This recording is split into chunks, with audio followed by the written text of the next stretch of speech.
بسم اللہ الرحمن الرحیم السلام الکن اختر ساولن اللوا السلام الکن اسناؤدین نساکن العالمین ایکم زی القدا وہ مبارک روز ہے جب کم کے شہر میں نورن ہدایت بکھر گائنکن عالم نے اس روز پہلی مرتبہ ایک نورن تابا کو دیکھا جس نے نہ صرف اہل بیت کے گھرانے میں نئی روشنی لائی بلکہ تمام انسانیت کو رحمت دو عالم کی عطا قرار پایا۔ یہ نور تھی حضرت فاطمہ معصومہ کی جو علم و زہد اور تقوی کی ایسی شاہکار تھیں کہ ان پر لقن صد النساء العالمین بھی فخر سے جمایا گیا۔ اس تحریر میں ہم جشن ظہور حضرت معصومہ کے مختلف پہلوؤں، ان کی سیرت، کم کے شہر میں ان کے مقام خاص اور اہلبت کے عاشقان کے لیے ان کی شفاعت و برکات کا بیان کریں گے۔ ایک ولادت باسعادت حضرت معصومہ کا ظہور مبارک یکم ذی القعدہ سن 175 ہجری کو مدینہ منورہ کے ایک موکر گھرانے میں ہوا۔ آپ کے والد بزرگوار امام موسیٰ کاظم اور والدہ محترمہ سیدہ نجمہ خاتون کی نیک سیرت و پرہیزگاری کے اثرات آپ کی شخصیت میں بچپن ہی سے نمایاں تھے۔ ان کے خاندان میں اہل بیت کی عظمت و شرافت، علم و اجتہاد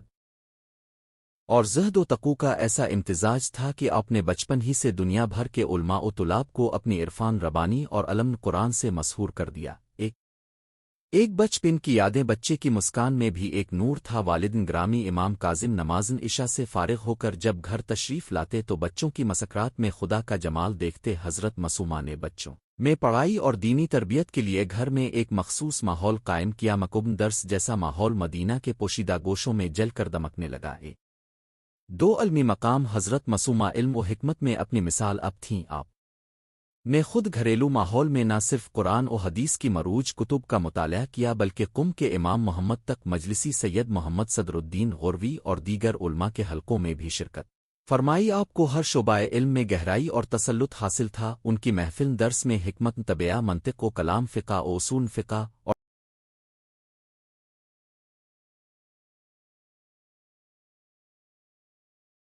تفسیر و علوم قرآن کا ایسا رنگ گھل جاتا تھا کہ حاضرین رہ کر خوش فہمیوں میں ڈوب جاتے۔ دو ہجرت قم اور خدمات سن 180 ہجری حضرت معصومہ نے اپنے بھائی امام علی رضا کی دعوت پر اہل بیت کے سلسلے میں قم ہجرت کی۔ قم جو اس وقت مذہبی درس و تدریس کا ایک چھوٹا مرکز تھا، آپ کی آمد کے بعد علمی و روحانی روشنی سے منور ہو گیا۔ آپ نے نہ صرف محدثین و متکلمین کا استقبال کیا بلکہ عام لوگوں میں قرآن کی تفسیر اور احکام شریعت و احکام وراثت و حقوق کی تعلیم دینا شروع کی۔ ایک مسجد و مدرسہ قم کے چشم و چراغ نے مسجد کے مرکزی حال میں مجلس درس کا اہتمام فرمایا۔ چھوٹے کوچوں اور قدیم دروازوں سے جاڑ اس مسجد میں علماء و طلاب کی قطاریں لگیں اور روزانہ جیم لامسین واز و ارشاد منعقد ہوتا۔ آپ کے صدائے دلنشی سے فقہ کے مسائل حل ہوتے اور عوام الناس اپنی دینی و دنیاوی پریشانیاں بیان کر کے خود کو تسکین پاتے۔ دو خواتین کے حقوق۔ اس دور میں خواتین کو علم و حکمت کے عام دروازے بند تھے۔ حضرت معصومہ نے نہ صرف خود خواتین کے لیے مخصوص مجالس درس قائم کی بلکہ خواتین کو فقان اہل بیت کے علم سے آشنا کا حقوق، خاندان، نکاح و طلاق، پردہ و حجاب اور ذمہ داریوں کے بارے میں آپ کا بیان خواتین کو بااختیار بناتا۔ جس نے بھی آپ کی گفتگو سنی اس کی زندگی کا معیار بلند ہو گیا۔ قم میں عظیمت اور حالات شہادت حضرت معصومہ کے بھائی امام رضا کی نبوی علم محمد کی خلافت سفارت سے دوری اور عباسی حکمرانوں کا رویہ اہل بیت کے سلسلے کو خطرے میں ڈال رہا تھا۔ قم والوں نے امام رضا اور حضرت معصومہ دونوں کو اپنا ولی اور رہنما جانا، لیکن حکمرانوں نے اہل بیت کے حلقہ اثر کو ختم کرنے کے لیے ذہانت سے منصوبہ بندی کی۔ ایک روح ادری کی جدوجہد دورن عباسی میں اہل بیت کے دینی مفکرین کو نظر انداز کرنا، آبیچ سڑک اذیت دینا، عام حکمرانوں کی حکمت عملی تیزرت معصومہ نے اپنی شجاعت و علم سے ایسی مثالیں قائم کی کہ حکمرانوں کے ایوانوں میں بھی ان کے سچے دردمند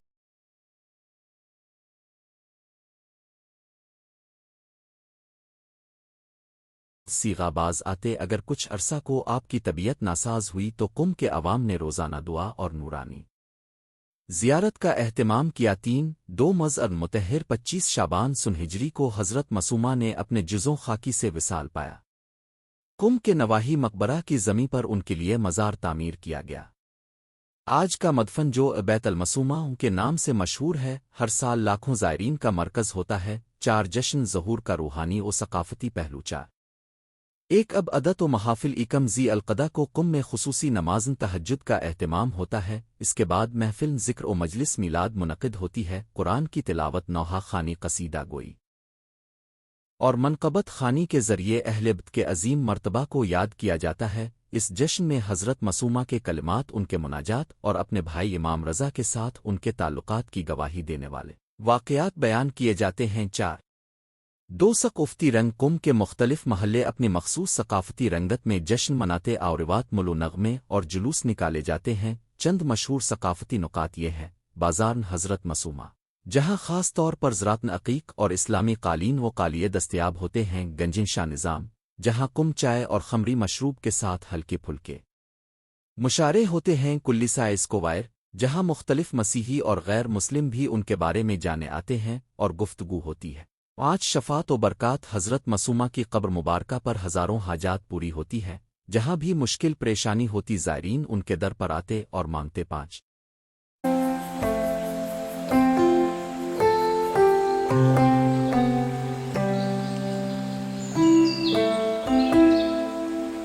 ایک طلب و علماء کی کامیابی، جو طلاب کم کے مدارس سے روانہ ہو کر دنیا بھر میں علم دین پھیلاتے ہیں، عموماً اپنے سفر سے قبل حضرت معصومہ کی شفاعت کے لیے دعا کرتی کامابہ علمی اور مسائل کے حل میں ان کی مدد سے منسوب برکتیں بیان کی جاتی ہیں۔ 5 دو امراض سے شفا، لاکھوں مریض جو دنیا بھر سے علاج کے لیے آتے ہیں، شفا یابی کا اندیا وصال سے منسوب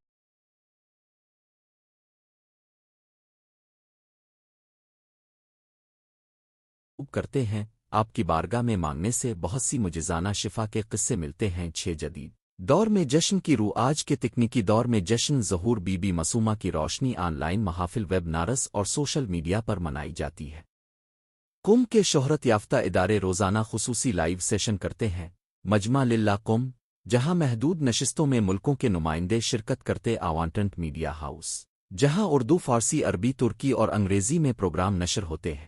7 نتیجہ یکم ذی القعدہ کا دن ہمیں حضرت معصومہ کی سیرت، علم اور روحانیت سے روشناس کراتا ہے۔ ان کے ولادت باسعادت پر جشن منانا نہ صرف ماضی کی یاد تازہ کرتا ہے بلکہ آئندہ نسلوں کو سچائی، علم اور تقوی کی طرف راغب کرتا ہے۔ حضرت معصومہ ہمیں بتاتی ہیں کہ خواتین میں بھی شریعت کی نگہبان اور علم کی روشنی بانٹنے والی قوتیں موجود ہیں۔ اس جشن کا اصل مقصد ہمیں ان کی سیرت کی پیروی اور اپنی زندگی کو ان کے نقش قدم پر استوار کرنا ہے۔ اللہ تعالی ہمیں ان کے صدقے و شفاعت سے مستفید فرمائے، آمین۔ یقیناً اپنے جو موضوع و یکم ذی القعدہ جشن ظہور پر انور شہزادی بی بی معصومہ کم او آئیے آغاز کرتے ہیں۔ یکم ذی القعدہ جشن ظہور پر انور شہزادی بی بی معصومہ کم علیہ السلام۔ بسم اللہ الرحمن الرحیم۔ تمام حمد و ثنا اس ذات کے لیے ہے جو خالق کائنات ہے، جس نے اہل بیت علیہم السلام کو دنیا میں ہدایت کے لیے چراغ بنا کر بھیجا، اور درود و سلام ہو محمد مصطفیٰ سعاد اور آپ کے اہل بیت اطہار عین پر، خاص طور پر بی بی فاطمہ معصومہ سین پر، جن کا نورانی وجود آج بھی قلوب کو منور کرتا ہے۔ تماؤدا سلام تاریخ میں اہل بیت علیہم السلام کے گھرانے کو ایک خاص مقام حاصل ہوا۔ وہ خاندان ہے جسے قرآن نے تطہیر کی سند عطا فرمائی، اور رسول خدا سعاد نے اپنے اقوال اور افعال کے ذریعے جس کی عظمت کو دنیا والوں پر آشکار کیا۔ انہی پاکیزہ نفوس میں سے ایک عظیم ہستی جن کا جشن ظہور ہم یکم ذی القعدہ کو مناتے ہیں،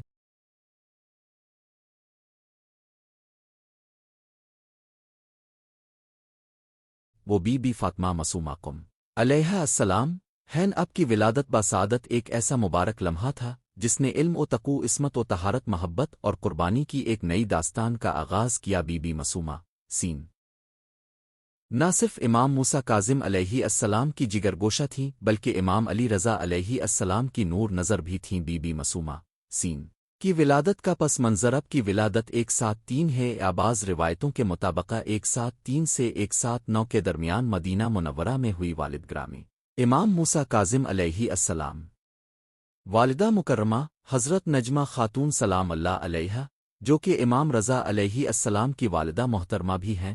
یہ گھرانہ نور، ہدایت اور عصمت کا گھر تھا۔ بی بی معصومہ سین نے اس گھر کے پاکیزہ ماحول میں آنکھ کھولی، جہاں علم و حلم کا چرچا تھا اور جہاں عبادت و بندگی کا جلوہ ہر آنکھ کو خیرہ کرتا تھا۔ بی بی معصومہ سین کا لقب معصومہ و اب کا معروف لقب معصومات ہے۔ یہ لقب آپ کو امام رضا علیہ السلام نے عطا فرمایا۔ ایک روایت کے مطابق امام رضا عین نے فرمایا، منظار المعصوم بقم کا منظارنی، ترجمہ جس نے قم میں معصومہ کی زیارت کی، گویا اس نے میری زیارت کی۔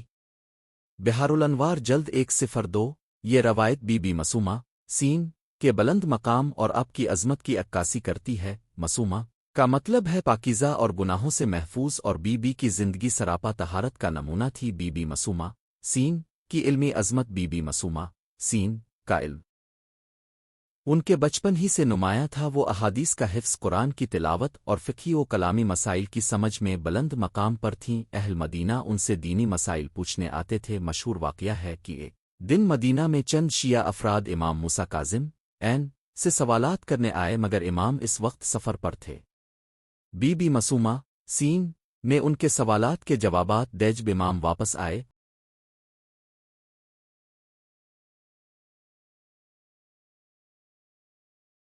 اور ان جوابات کو دیکھا تو مسکرا کر فرمایا، فدائے ابوے، یعنی اس پر اس کا باپ فدا ہو۔